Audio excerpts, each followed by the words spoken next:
This is a hacksaw, and this is a hacksaw blade. Now, how much tension do you need to put on your hacksaw blade inside your hacksaw? These blades, they come in different lengths. What length do you need for your hacksaw? These blades, they have teeth which point in a certain direction. Which way do you assemble the blade to the frame to get those teeth pointing in the right direction? These blades, you can get them with different TPIs, that's teeth per inch. Which one do you buy to cut the job that you want to cut? How do you hold the hacksaw? How do you stand when you want to hacksaw something in the vise? If you need an answer to any or all of these questions, then this is a video for you. Let's get familiar with the parts of the hacksaw and what their names are. We have a straight handle on the older style of hacksaw, and we have a pistol grip on the newer type. The frame is here. We have the blade in a similar position on both hacksaws. Now the frame of the hacksaw is there to supply tension to the blade. Now that tension is adjustable. On the old style hacksaw on the top here, we adjust it with that wing nut there. The tighter we do that wing nut, the more tension is put onto the blade. With the newer style hacksaw here, there's an adjustment nut here. Turn this wing nut, it pulls this little lever, and that applies tension to the blade. Now the blades are held in place on pins. Let's have a close look at those pins. We're now looking at the pin at the forward end of the frame, and you notice that it's sitting at an angle like this. Now if I put the blade back in place over that pin like that, when this blade is put under tension, it's going to be pulled in this direction.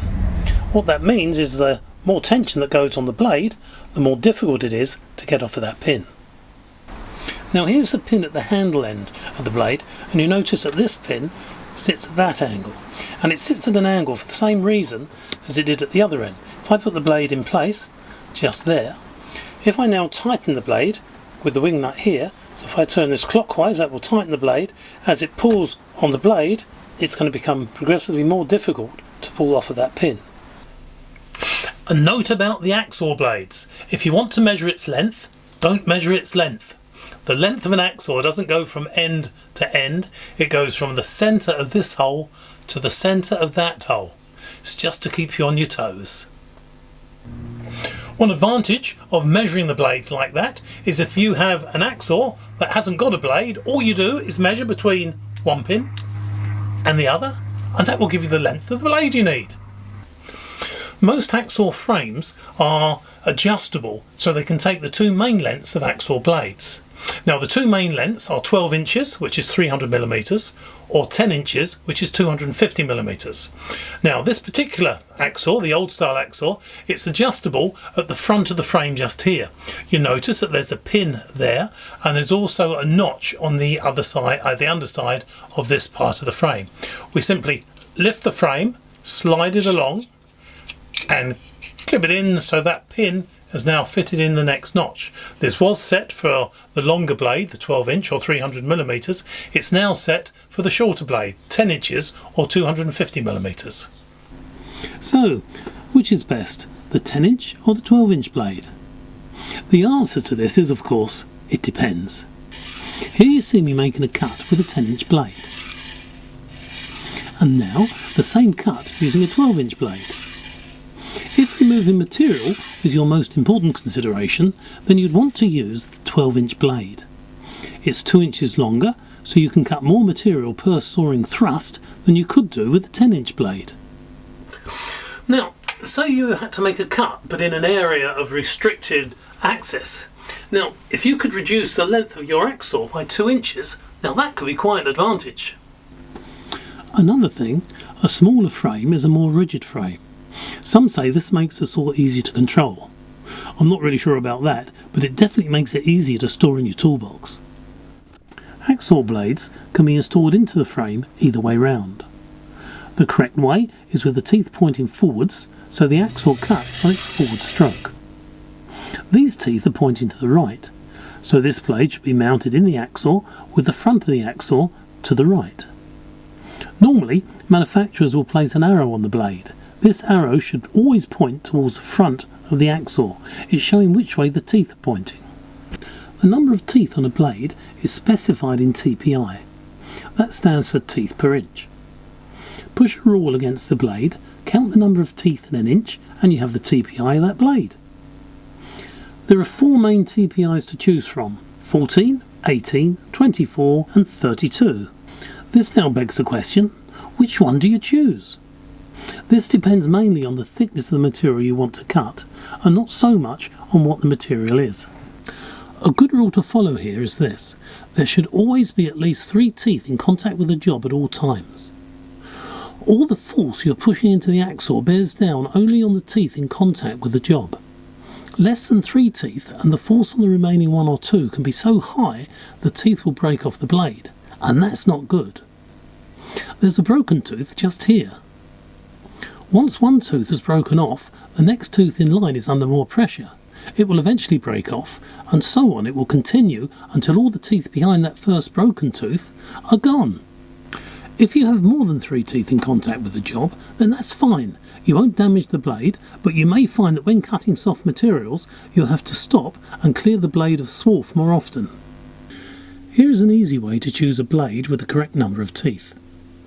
This is a piece of 25 by 25mm mild steel angle. The wall thickness is 3mm. Which blade would be best to cut this? Let's look at an 18 TPI blade first. Hold the blade against the narrowest part that will need to be cut. Look, 3 teeth can sit on the job. Now push the blade along a little. Oh no, now there's only 2 teeth. The 18 TPI blade is too coarse. Let's try the 24 TPI blade. Oh, look at that, 3 teeth on the job. Now we'll move the blade down a little, and still 3 teeth on the job. A 24 TPI blade is the correct blade for 3mm steel. So we have identified that we need a 24 TPI blade in our hacksaw. So we get the frame. Now we make sure which way the blade is pointing. I can see that the teeth are pointing this way, so the front of the hacksaw needs to be at that end. Also, there's an arrow on here which is pointing in this direction, and that's pointing to the front of the hacksaw. So we place the blade on the pins and then start to adjust the adjuster wing nut here. Now if I screw it clockwise, it's going to start tightening the blade. The first thing it does is take the slack out, and you can see that it's slack there, so I keep turning this around until the slack disappears, and then I stop. So there it is, that's stopped. Now the reason we stop is there's no way on the hacksaw blade for measuring how much tension is being put on that blade. The only thing we have open to us is by remembering how many turns we screw the adjuster wing nut up by. Now if we look at my old Eclipse hacksaw, this one here, you will notice that the wing nut bears directly onto the end of the blade.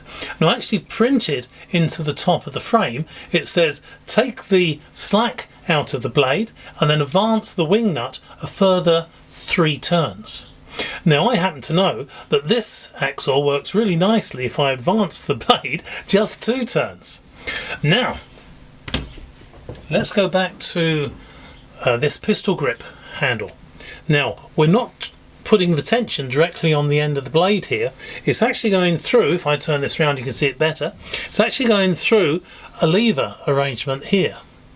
Now with that lever arrangement this needs more turns than what the old Eclipse hacksaw does. So I happen to know that this works really well with 3 turns. So what we're going to do is advance the adjuster nut 3 turns. Half, 1, half, 2, half, 3. And now the next thing to do is test this and see how it cuts. Before we test the blade tension, I just want to suggest how to stand and hold the hacksaw if you're right-handed. Here you see me making a cut. I need to be stable, my body is sideways to the workbench, legs apart and the rear leg at a slight outward angle. The job is at a height that will allow my arm to stay horizontal. This will allow me to bend my knees and cut at the front of the job, or lean forward to cut at the rear. I'm holding the hacksaw handle with my right hand and supporting the front of the hacksaw with just the fingers of my left hand. If you're left-handed, you may want to stand like this. It's a mirror image of the right hand stance. Your left hand holds the handle of the hacksaw, and it's your right fingers that supports the front of the hacksaw frame. Bend your knees to cut towards the front of the job. Straighten and lean forward to cut towards the rear of the job. Right, we're now going back to our 24 TPI blade in the hacksaw. If you remember, we have screwed the adjuster nut up 3 complete turns. And what we want to do now is check to see how the blade cuts. Now, a loose blade will tend to flop from side to side. And also, when you try and hold a line against, or a cut against the side of a line, it'll be difficult to keep it in line.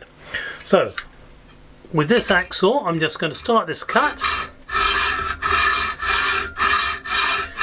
The blade is feeling nice and secure, it's not bending over at all, so that's good.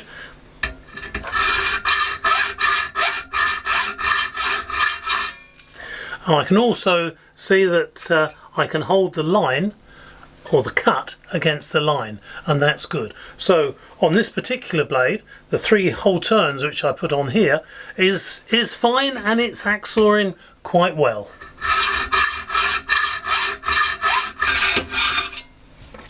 However, if the cut doesn't feel right, if the blade feels a little bit floppy, or you're having difficulty keeping to that line, then it could be that the blade is a little bit loose. So what you want to do is do the wing nut up another whole turn, have another go, see how it feels, do the wing nut up another turn, have another go, see if it's getting better. Now, it could be that the blade was loose, or it could be just that you're not practiced enough. So go backwards and forwards with the tension on the blade and see how you feel, and see how the blade cuts, and then eventually you'll find the place which should be the sweet spot. And then what you try to remember is the number of turns from the slack blade that it takes to get your hacksaw cutting correctly. Right, I've just placed our piece of 25mm by 25mm angle in the vise.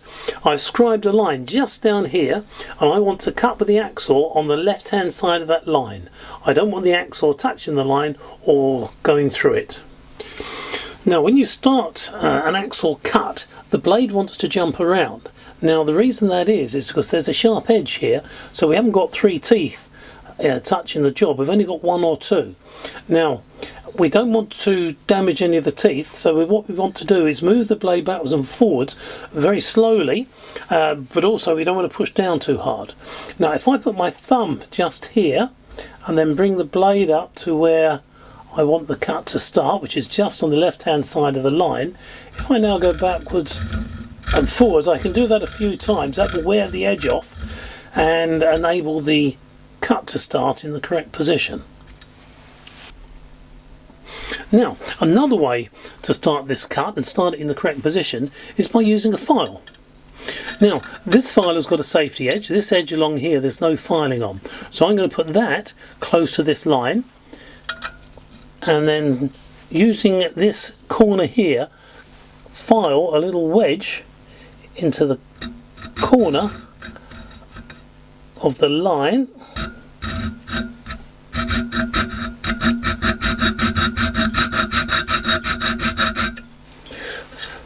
like that. And now I can place the edge of the blade in that little notch which is just here, and that notch will hold the blade in the correct position, so when I start to cut, the blade will start to cut in the right position just here. And now we can just continue cutting. I'm looking at the back of the blade. I can see where it's cutting the metal here, and if the line that I'm cutting is getting close to the line, the rear of the hacksaw I'll just bias away a little, but I concentrate on this piece just here, the beginning of the cut line and the line that I've scored. And by doing that, I should end up with a very nice straight line. Well, this is that cut that I've just made on the end of this still angle. Here's a close-up of it. It's not too bad, is it? It's fairly straight. I have a long list of information, different techniques which I wanted to put into this video and then bring across to you. But there's just not enough time. The video's too long as it is now. So what I'm going to do is stop the video now, and I'm going to produce a couple of smaller videos showing the hacksawing techniques, and that way hopefully I'll be able to get more and more information to you to help you with your hacksawing. I'll put in a link to that first techniques video at the end of this video, and I'll also put it in the description as well. Could you do something like this? Of course you can. And with that, this video is at an end. Take care everybody, and I'll see you next time.